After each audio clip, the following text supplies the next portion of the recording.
Shout out everyone to this Thursday, no? So, ayan mga guys, araw ng laba ang person. So, sinabayan ko na yung asawa ko pag alis niya. Naglaba agad ako kasi mamaya pagdating ng hapon, nandito na yan siya, sa tulong na naman. Ay nako guys, mapasma kasi galing biyahe.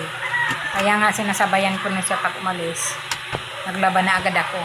Para pagdating niya, tapos na ako. So, ayan mga guys. For the good. Talaga naman. Ayan. Dami-dami kong labahan guys. Kaya dalawang linggo yan. So, ayan. Pasayaw-sayaw pa ba? Stress free lang guys.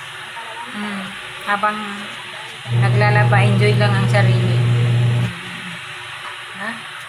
Para hindi ano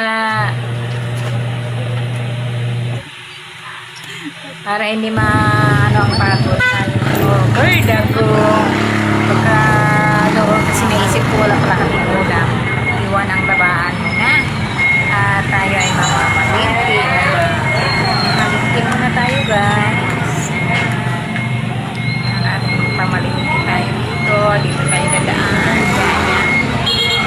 Aking ano lang naman ay magdadaan ako at nagpapasiw ang isda guys. So ayan. Uso ngayon ang rambutan ng prutas. Sa palengke. Ayan na. Tanghali na. Medyo takbo sa palengke. Guys. So pagbating natin galing ng palengke, arayan na naman sa ating labahan. For the good talaga ang mother. Ayan. Tuloy lang ang ating labada. Mga guys, kayo, kumusta? Nakapaglaban na ba ang ating mga buhay nanay? Dahil pag hindi makapaglaban ng 2 linggo, tambak na talaga ba?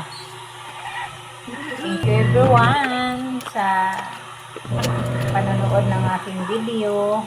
Although talagang gano'n naman talaga ang buhay natin, hindi nawawala ang paglalaba, no?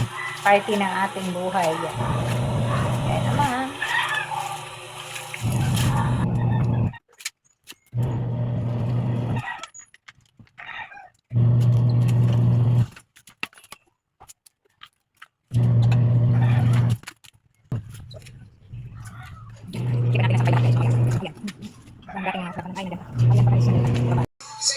kay pagod ang mudra ba? Bye! For the day. Yan kinatanggulan. At yung aking pinaksyo ba guys, ipakita ko talaga sa inyo. Kita nyo ba yan? Thank you for watching. Ulam ng mga bata. Bye-bye!